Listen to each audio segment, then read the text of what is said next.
Meus irmãos, a paz de Cristo para você. É bom estarmos juntos aqui novamente, continuando o nosso assunto do trimestre da Escola Bíblica Dominical, último trimestre de 2019, onde nós estamos estudando 13 lições baseadas no primeiro e segundo livro do profeta Samuel. Nós estaremos fazendo uma abordagem aqui na quinta lição desse trimestre. Antes de entrarmos no assunto, eu quero pedir você que ainda não é inscrito no canal, que faça sua inscrição, que você também compartilhe os nossos vídeos com os seus amigos, tá certo? Não deixe também de fazer aí o seu comentário no final do vídeo, tá certo? Que Deus te abençoe poderosamente. A minha gratidão por você nos acompanhar aqui sempre. Estaremos estudando a lição de número 5, a instituição da monarquia em Israel. O texto áudio da nossa lição, 1 Samuel capítulo 8, versículos 4 e 5. Vamos conferir o texto da palavra de Deus. Então todos os anciãos de Israel se consagraram e vieram a Samuel a Ramá e disseram-lhe: Eis que já estás velho, e teus filhos não andam pelos teus caminhos. Constitui-nos, pois, agora um rei sobre nós, para que ele nos julgue, como o tem todas as nações vizinhas. Uma das coisas que nós precisamos pensar aqui na introdução desse assunto é que a nossa vida é carregada de decisões.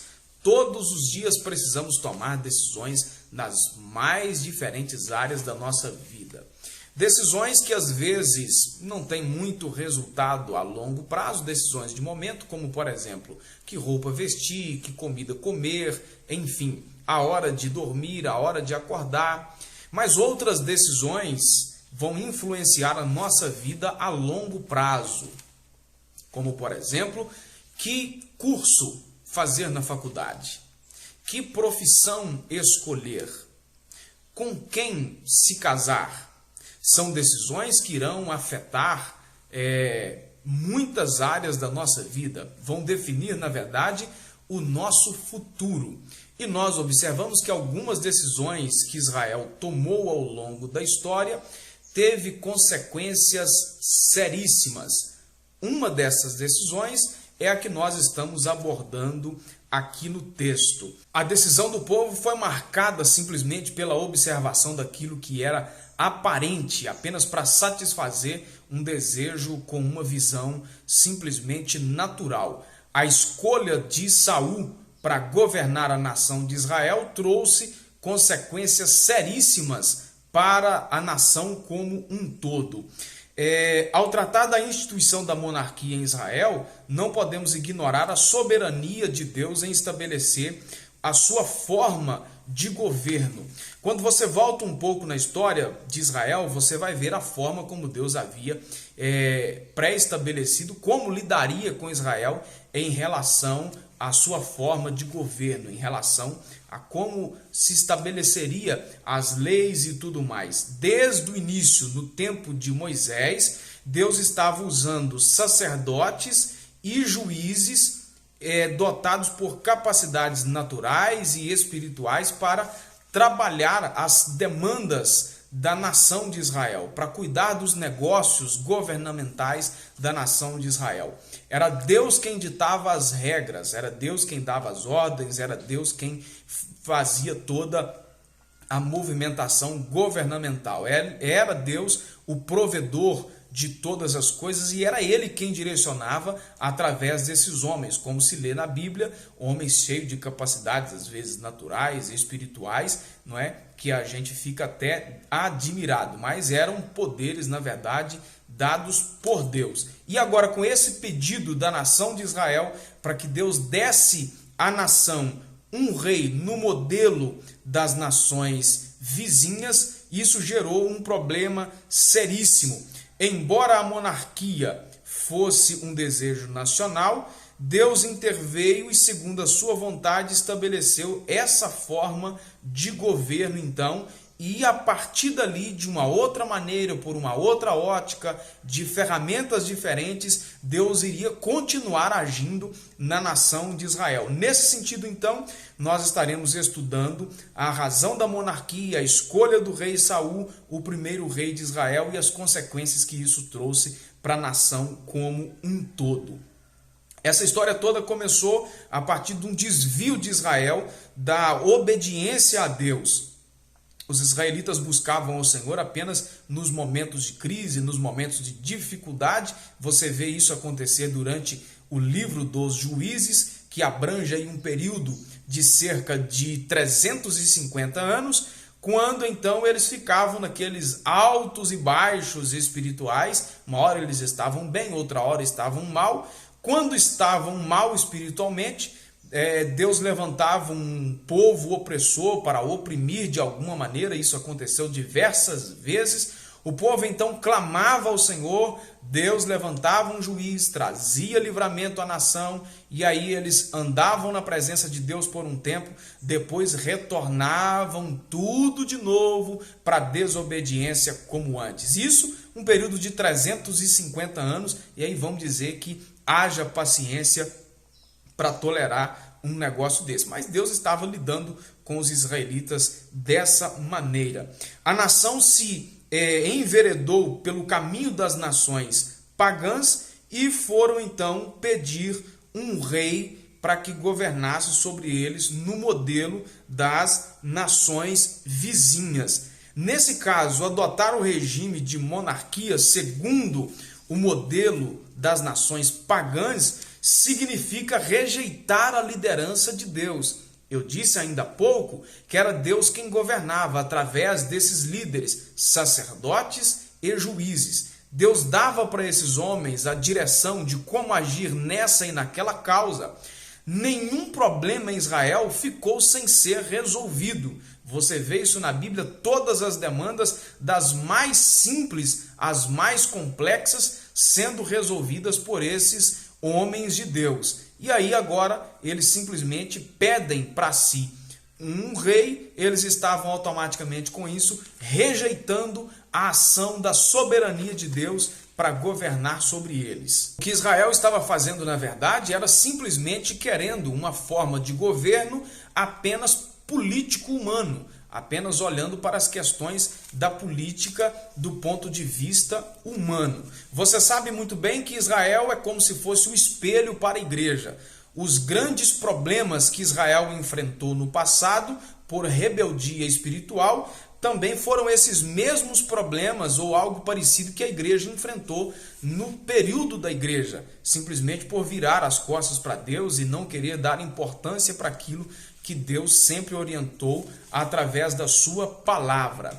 Um grande problema também em relação à igreja, fazendo essa comparação aí de Israel, olhando essa parte governamental apenas do ponto de vista político-humano, trazendo para a igreja também, é um problema quando a igreja começa a caminhar o seu ritmo apenas observando como se fosse uma instituição meramente humana. Tem pessoas querendo transformar a igreja em uma espécie de empresa. É lógico que a gente sabe que a igreja tem todos os seus encargos sociais, as suas questões sociais, as questões de leis que precisam ser observadas aí, no sentido de que a igreja precisa ter um CNPJ, a igreja precisa ter um estatuto, a igreja precisa ter um regimento interno, tem todas as questões administrativas, mas a igreja, no seu sentido máximo, ela precisa ser espiritual. As questões materiais, as questões administrativas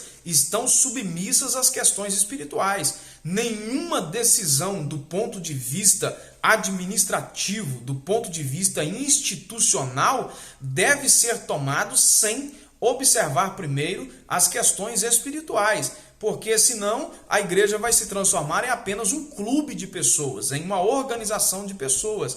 Então, qualquer decisão na esfera institucional precisa ser tomada observando primeiro as questões espirituais, senão vai entrar num problema seríssimo. Então não dá para transformar a igreja em uma entidade material, em uma entidade financeira, em uma organização empresarial. Não dá para fazer isso porque é a igreja de Cristo e tem o seu aspecto maior, que é o aspecto espiritual. Embora seja bíblico cumprir essas obrigações políticas, sociais, institucionais, de leis e enfim, mas Jesus afirmou em João 8,36 que o reino dele não é deste mundo. Tem gente querendo transformar a igreja em uma instituição meramente humana.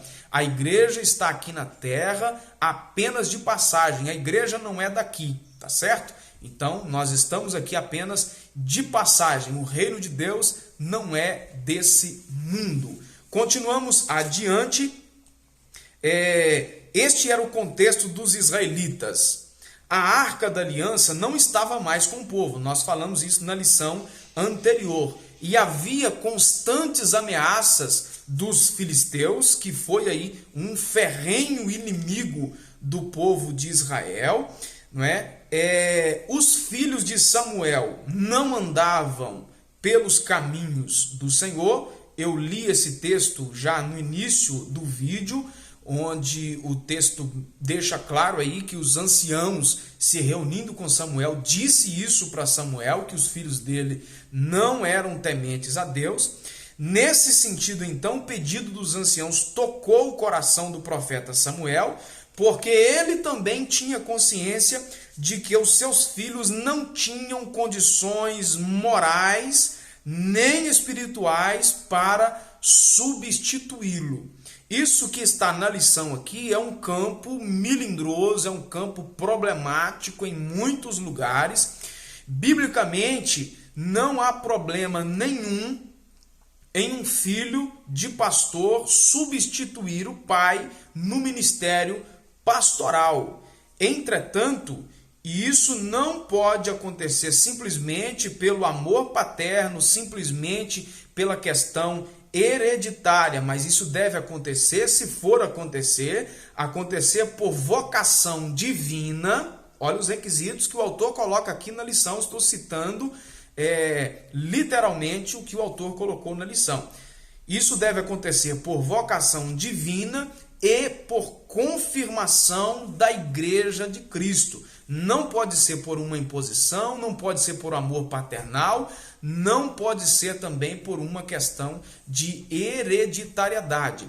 O filho pastor que vai assumir a liderança da igreja no lugar do pai, ele precisa ter a consciência de que ele está assumindo não é o lugar do pai dele, ele está assumindo o lugar do pastor sênior, do pastor presidente, seja como queira chamar. Não é? Ele não está assumindo o lugar do pai, está assumindo o lugar do então pastor da igreja. E ele também precisa continuar sendo pastor dessa igreja. O assunto é polêmico e eu sei que vai dar pano para manga na escola bíblica dominical.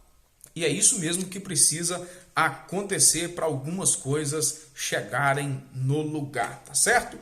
Escolher a monarquia naquele contexto de Israel era rejeitar o propósito divino, como eu já citei, e foi algo deliberado do povo contra o plano estabelecido por Deus desde quando Israel ocupou a terra de Canaã. Porque simplesmente eles desejaram imitar as nações, não simplesmente no governo, mas também no espírito, ou seja, dependendo das suas próprias possibilidades, das suas próprias forças, dos seus próprios méritos, ao invés de depender de Deus. Terrível coisa é quando uma instituição, quando um líder, quando uma igreja tem também esse mesmo pensamento de que pelos seus próprios méritos, pela sua própria capacidade administrativa, pela sua própria capacidade estratégica, pela sua dinâmica de trabalho, ele simplesmente vai fazer a coisa dar certo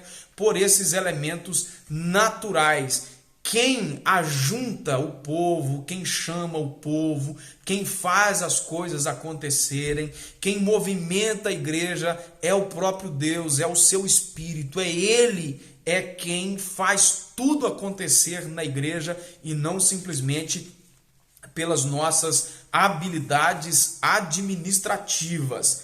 Quando lemos o livro de 1 Samuel, uma outra questão ainda que precisa ficar muito nítido para a gente nessa aula, é que percebemos que o foco do livro é para Davi e não para Saul. Saul foi o primeiro rei, Davi foi o segundo. Por que o foco então aqui não era Saul e agora o foco então era Davi? Na verdade, o propósito do texto era fazer um contraste entre esses dois camaradas, entre esses dois reis, mostrar aqui o quão perverso era o coração de Saul e o quanto na direção de Deus estava Davi. Saul era um rei ungido pela soberana vontade de Deus, mas ele se tornou indiferente aos mandamentos divinos. Era um rei falho, egoísta, ciumento. Os piores aspectos para uma liderança é essa liderança se tornar assim, indiferente aos princípios de Deus, se tornar uma liderança falha, egoísta e ciumenta. Quando um líder ele entra por esse caminho, a sua liderança está sentenciada ao fracasso, como aconteceu com Saul. Isso é fato. Antes disso, antes de Saul ser rei, a gente vai voltar aqui na questão da unção, alguns detalhes devem ser destacados. Samuel o beijou em sinal de afeição e admiração pessoal. A unção era feita com azeite de oliva. A cerimônia simbolizava, então, a investidura divina para o exercício do cargo. Aí, nesse segundo tópico, lá no terceiro subtópico, tem algo muito interessante. Quem me acompanha com a revista, quem não acompanha com a revista, apenas ouça aí que vai ficar fácil para você entender. Algumas confirmações dessa unção, sinais. Aconteceram 3 sinais, interessantes isso. Primeiro, Saul encontra as jumentas perdidas do seu pai que ele havia saído para procurar. Basta você ler o contexto de 1 Samuel 10. Depois ele encontrou 3 homens no Monte Tabor, um levando 3 cabritos, outro 3 bolos de pão e o outro um odre de vinho. E o terceiro sinal ainda é a capacidade de profetizar pelo Espírito de Deus, isso dado a Saul. A gente vê algumas coisas que a gente pode observar nesse assunto aqui, no significado desses sinais. O primeiro sinal representava o trabalho que o rei teria. O segundo apontava para o sustento divino para a tarefa com que Saul estava agora sendo vocacionado. O terceiro, o rei reinaria sob a autoridade do Espírito de Deus. Assim, ele salvaria Israel da mão dos seus inimigos. Em relação ao chamado ministerial, aquele que é chamado precisa ter algumas coisas em mente. Ele precisa se aplicar ao trabalho que ele foi vocacionado, certo? Não é para fazer corpo mole. Ele precisa se aplicar, ser dedicado. Paulo diz isso muito nas suas cartas pastorais lá no Novo Testamento. O pastor precisa se envolver, ele precisa ser aplicado na função que foi designado para fazer. Outra coisa, ele precisa se sustentar pelo alimento sagrado, nesse sentido aí, pela palavra de Deus. Damos aí 2 aspectos disso. Ele precisa alimentar a si mesmo no sentido espiritual pela palavra de Deus, e um outro aspecto, uma vez que ele está envolvido nos negócios da palavra de Deus, é desse negócio da palavra de Deus, do negócio do reino, é que ele vai tirar também o sustento para a sua sobrevivência e também de sua família. Por último, a jornada ministerial é pesada. Por isso, é preciso estar centrado em Deus para o exercício da função ministerial que foi vocacionado. É o que eu disse instantes atrás. As habilidades meramente humanas não resolverão o problema. Saul era o rei que o povo escolheu no sentido de ter pedido um rei. O rei foi dado por Deus conforme o pedido do povo, não é? Ele era um candidato fisicamente atrativo, não é? Era um homem de aparência, diz o texto.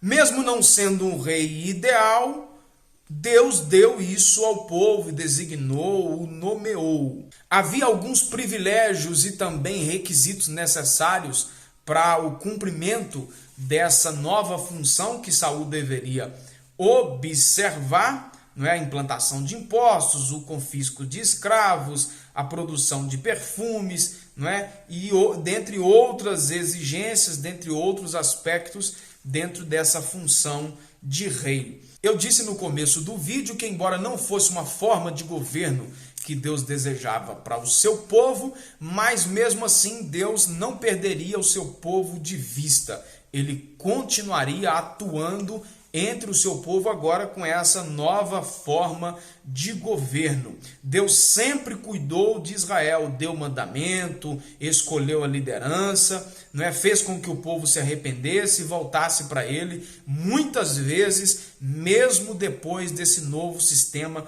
governamental. O Senhor não se afastaria da sua nação. Talvez essa aqui seja uma das frases de melhor peso, de maior peso aqui dentro desse comentário, dessa lição. Deus continua sendo o Senhor da história.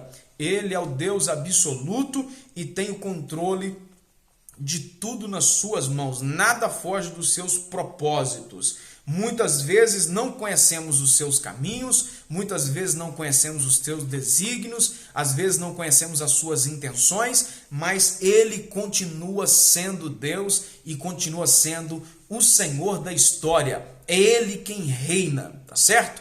O Senhor Deus continua no controle de tudo à nossa volta. Ele continua sendo o Senhor. Por isso acredite e confie. Ele continua reinando sobre a sua igreja, continua reinando sobre as nossas vidas e nada, absolutamente nada, foge o controle das suas mãos. Que Deus te abençoe poderosamente e continue nos ajudando. Continue a nos dar a direção para que tomemos as melhores decisões na nossa vida, as decisões mais acertadas, para que não venhamos fazer besteira, seja na nossa vida material, humana, familiar, na nossa vida ministerial, na igreja e, enfim, em tudo aquilo que nós estivermos envolvidos, tá certo?